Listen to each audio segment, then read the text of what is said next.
Hey, anyone out there ever find themselves avoiding something that maybe created a little anxiety and then after the fact regret it or wish that they had made the decision to go? Um, this is something that I see a lot with the teens that I work with. Hi, my name is Liana.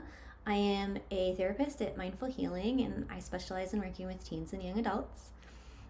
Like I mentioned, avoidance behaviors are something that I see a lot, especially when it comes to teens and young adults with anxiety.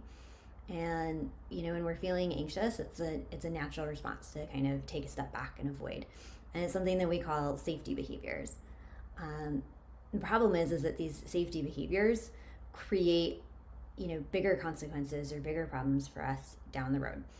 Sometimes they can be minor consequences, and sometimes they can be relatively catastrophic to our life. We can end up, you know, flunking classes, repeating grades, losing our jobs, depending on what it is that we're avoiding. Um, so, how do we shift from that?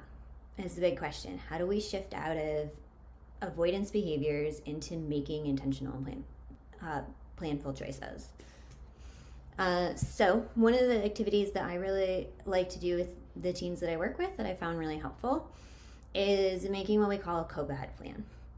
And so this is about identifying first what it is that you're avoiding and what emotions it is that it's creating for you. Is it anxiety? Is it panic? Kind of where on that scale, that like 1 to 10 scale it is of this emotion.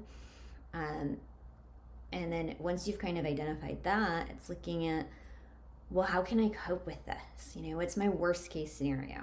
What is it that I'm fearful is going to happen? Not necessarily realistically think's going to happen in my logical mind, but what is my emotional mind kind of telling me I'm really fearful is going to happen?